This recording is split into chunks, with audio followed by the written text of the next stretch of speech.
Going live in 3, 2. Hello, Younique family.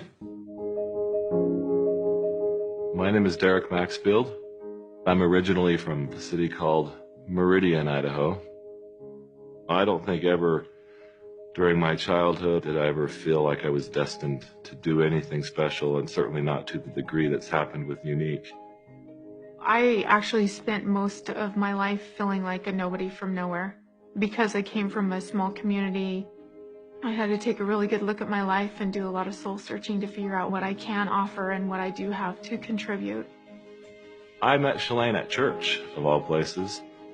She really allowed me to spread my wings and didn't hold me back. And I fell in love with her and with that. 3 months later, we were engaged. We went to stay with my parents for the summer. And that's when all of my health challenges started, and I found out that I had leukemia. It was just 5.5 months after we got married.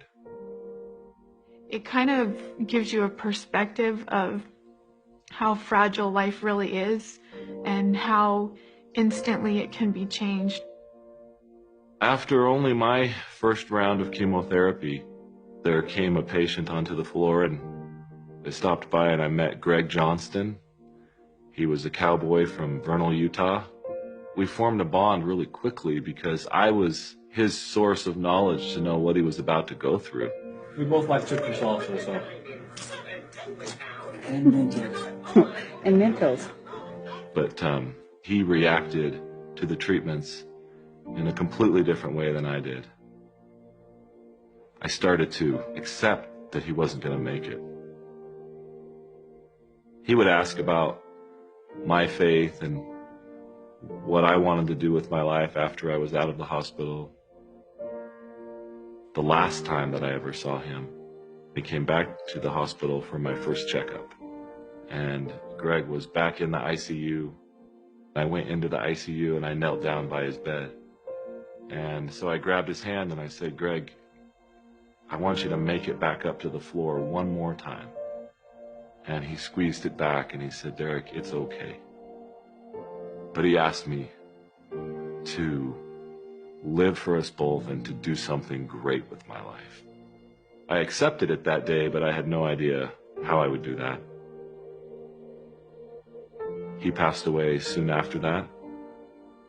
The thought of needing and wanting to do something great with my life, I think I had convinced myself that I had a long life ahead of me.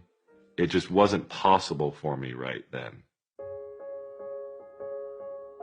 I got a job with a company here in Utah.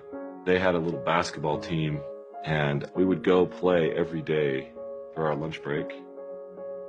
I came down, cracked skulls with the guy who I was guarding at the time, and we drove, of all places, to the same hospital where I had had all my treatments just a few years prior. I was in surgery for 5.5 hours. For the reasons that are only known to God, they put me in room 522, which was Greg's room. And I wasn't conscious enough or coherent enough to really know why I was there, but I knew I was back. And in that moment, that's the moment that really changed my life forever. Because I had a clear message to me, and it was exactly, Derek, you're right back in the same place. The same place, and you're using the same excuses. That moment changed my life. I was driven to no longer use excuses and to no longer think of the need to do something great as so far in the future. I started to change things. I got up at 4:45 in the morning and I worked on a software business that I'd been thinking about. I did that for 1.5 years. And then in the beginning of 2004, I started my own business. And that was the business that I sold in 2010. And I was thinking about what I wanted to do with my life. And I was driving home one day and I was talking to Shalane about someone who had been sexually abused.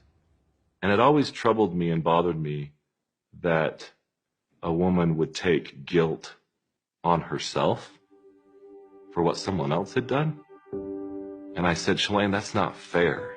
Somebody should do something about that.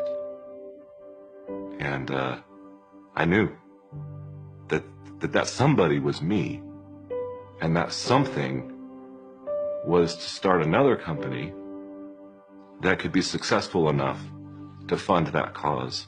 I totally felt the same frustration in her behalf that he did, and the shame and the guilt that affects their life so negatively is such an injustice. A very detailed thought came into my mind, and it was a retreat that was nestled in the mountains and a place for these women to begin a healing process. That clarity I knew could only come from God, because it had come just that quickly, and it came in an instant. And I started to work on those plans right away. I don't think that we could have even imagined what needed to be done. We were just focused on what we could do, and it has become more than we ever imagined it could be. We're trying to reach all of them through a message of hope and a message that this is not your fault, and to have a chance for them to reclaim the hope that was lost and perhaps taken from them. We've had approximately 1,800 women come through the retreat. I see faces every time I hear the number. It's Sarah, and it's Heather, and it's Heidi, and it's Amanda.